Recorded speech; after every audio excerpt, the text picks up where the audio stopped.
This is chapter 5, so the section 5.1. This is going to be on exponents. On my website, and I'll link to it as well for you in D2L, is a formula sheet for the exponent rules. This one's laminated, so if it's a little shiny, I'm sorry about that if you got a wicked glare coming at you. So this is the exponent rules that we're going to be using a lot, so it's handy to have these printed out just as a quick reference guide for you. Okay, let's just start at kind of the beginning of exponents. We know that multiplication over and over again is the same as exponentiation. We say that this number that's repeated is called the base, and the number of times that it's repeated is the exponent. So suppose that we want to multiply 2 to the 4th times 2 to the 3rd. Now, some people would mistakenly say, well, it's going to be 4 to the 12th, because they just multiply the 2, multiply the 4, and the 3. Not quite. 2 to the 4th is the same as 2 times 2 times 2 times 2. And then times 2 to the 3rd, which is 2 times 2 times 2. If I combine all those together with multiplication, look, there's multiplication between everybody. That's the same as 7 2's multiplied together. So that's the same as 2 to the 7th. So we end up with this exponent rule that says when you multiply with the same base, you add the exponents. Because exponentiation itself is a multiplicative process, multiplying them together is just going to combine more of them. So we get that 2 to the 4th times 2 to the 3rd is the same as 2 to the 7th. 4 plus 3 is 7. Just in case you don't believe me, which I'm sure you do, 2 to the 4th times 2 to the 3rd is 128. 2 to the 7th, oh, wait for it, wait for it. Is it going to be 128? It is! Ah, crowd goes wild. That is this second formula on here. It says when you multiply with the same base, you add the exponents. Now notice I'm not changing the base. Notice I'm not multiplying 2 times 2 and getting 4. That's because at no point do I multiply 2 times 2 and get 4 anywhere. I'm just counting how many times 2 is repeated, and it's 7 times. So this is what's called the product rule for exponents. The product rule for exponents says when you multiply with the same base, you keep the base and add the exponents. Okay? So if we want to simplify 7 to the 2nd power times 7 to the 3rd, the 7's are the same, that's my base, so I'm going to keep the 7 and I'm going to add the exponents. 2 plus 3 is 5, I get 7 to the 5th.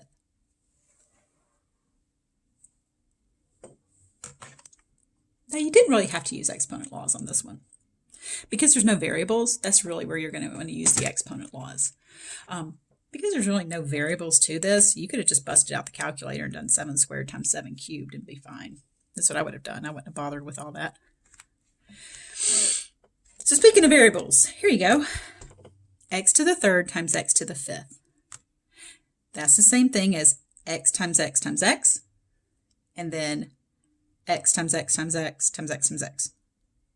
That's a total of 8 x's being multiplied together. So when you multiply the same base, you keep the base, add the exponents. So y to the 1st times y to the 6th. Now remember, this 1 would not normally be written there because it's unnecessary. So no exponent written means there's a 1 there. So that's going to be 1 plus 6, which is 7. So I get y to the 7th power. This extends beyond just 2 things. This is just kind of getting you started. Certainly if you multiply a whole bunch of stuff that all have the same base, you can just add up all of those exponents, 0 plus 5 plus 3 plus 11. As long as these bases are the same, you can add those exponents. And yes, ladies and gentlemen, you can even do this if those bases are negative. Again, just like with a up here, this being a constant, not having any variable, I don't think I would have actually used the exponent law. I would have just put that directly in my calculator just like that. So, okay, so let's look at some more examples of simplifying. So this is going to use that exponent law, the product rule. Okay? But here's what this one's going to do. We're throwing in some coefficients. The coefficients, remember that smushing means multiplication. So that's 3 times x to the 4th times 5 times x squared. So here's, I'm going to scooch this out of the way a little bit.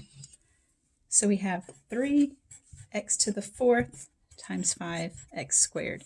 Now what's implied there is the smushing means multiplication. Multiplication is commutative. So what that means is I can flip the order of those and not change the value of the problem. Then I can multiply 3 times 5 and get 15. I can multiply those. Now these are just normal numbers. 3 times 5 is 15. These are multiplying with a base and an exponent. So you keep the base, add the exponents. Now that's a long way to go, but I just wanted to show you all the behind the scenes stuff that's happening that gets you to 15x to the 6th. So you can just multiply the coefficients as normal and then add the exponents. 3 times 5 is 15, and then x to the 4th times x squared utilizes this second property here. So we keep the base, add the exponents. Okay.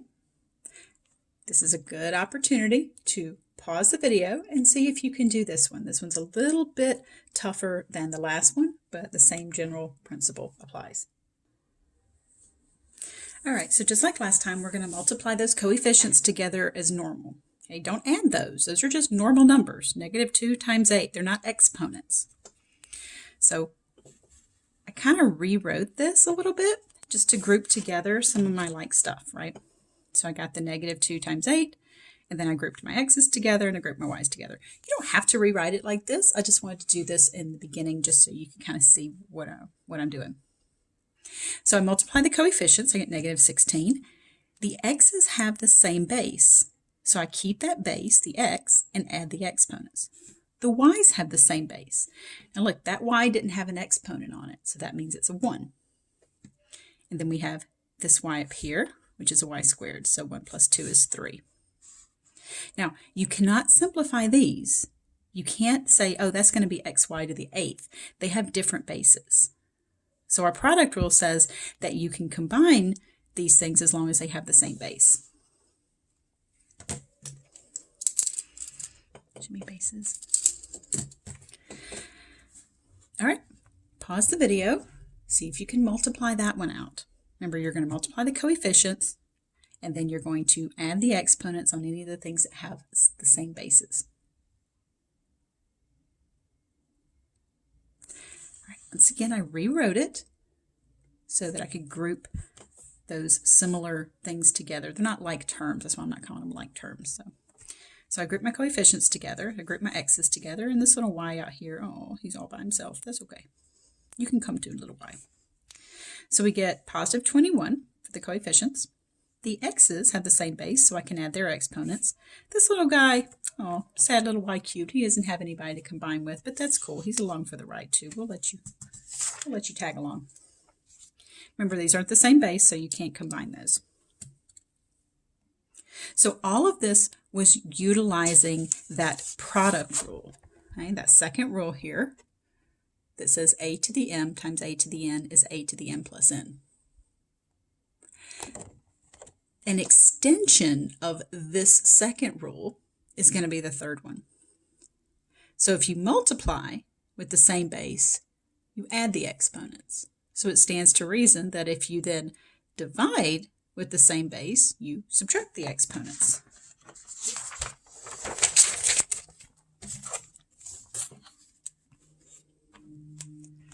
That's That's our quotient rule for exponents. When you divide with the same base, you subtract the exponents. You keep the same base, right? And then you subtract the exponents. So remember, before when we were multiplying, we added. Now we're dividing, so we subtract. Notice that the subtraction, it's important that you subtract in the correct order. It's always the top minus the bottom. Okay, so pay close attention to that. All right, so if we wanted to start off with just some constants, no variables just yet, we have 2 to the 5th times 2 to the 3rd.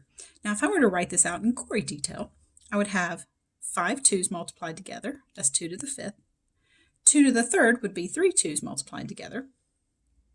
Now, I can cancel these, right? I can simplify that by saying 2 over 2 is 1, 2 over 2 is 1, 2 over 2 is 1. So I could cancel that and simplify that just to be that 1 and then 2 times 2. Well, 2 times 2 is 2 squared, which is 4. I can shortcut this with this formula. This 5 minus 3 is because 3 of these are going to cancel with 3 of these. So that's going to leave you with 2. So that's where the subtraction comes in. I'm able to subtract out whatever's down here because I'm able to cancel these with some of these up here. So this, nifty little subtraction, I'm just showing you what's happening and why, because for some students, seeing why it happens helps them remember, what to do. Because some people don't just take this on faith and just say, oh, she said subtract, so I'm going to subtract. For some people, it makes more sense if they see why. All right, be careful. A lot of mistakes are made when students try to divide the base. 2 to the 5th over 2 to the 3rd, they'll try to say, oh, 2 over 2 is 1, and then subtract the bases. No. You want to keep the base and subtract the exponents. Okay, so we are canceling some 2's, but look, when I'm left with, I still have 2's that I'm left with. Okay, so throwing some variables at you, no different. Again, I wrote all the gory details out just to kind of show you how this nifty little rule works. X to the 8th over x to the 5th. That would be 8x's multiplied together over 5x's. These 5 down here will cancel with 5 of them up here. So I had 8 up here, and I was able to cancel out 5 of them. So that left me with 3x's on the top. I could have skipped all this middle stuff right here and just said 8 minus 5 is 3. That is utilizing rule number 3. When you divide with the same base, you keep the base, subtract the exponents.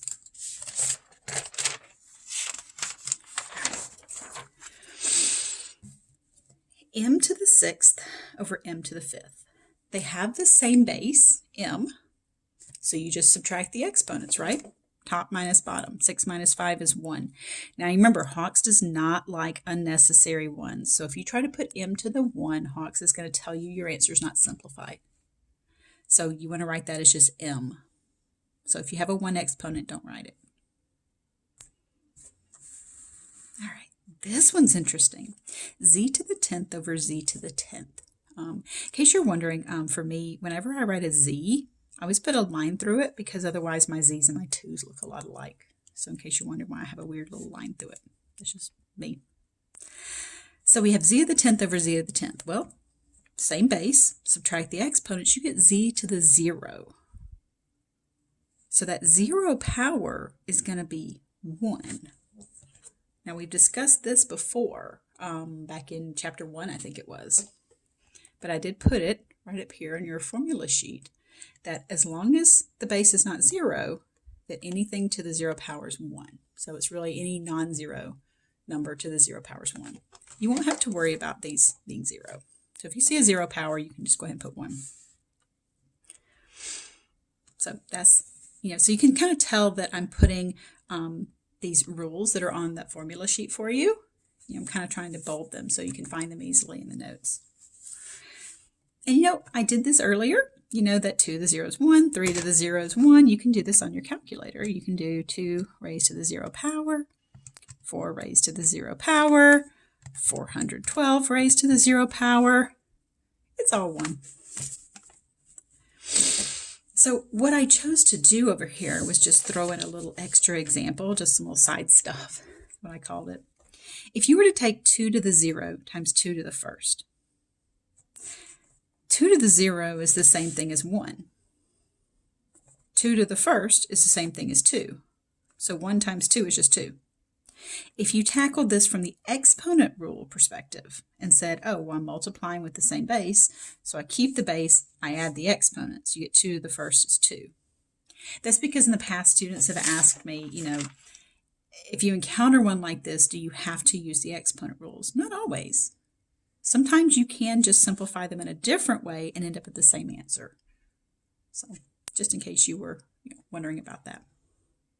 Okay, so that's actually a good stopping point before we start pulling all these rules together. And just because I don't want this, this video to be too terribly long, so we'll do the rest of 5.1 in a separate video where we pull all these rules together and we bring in some negative exponents. So this concludes part 1 to section 5.1.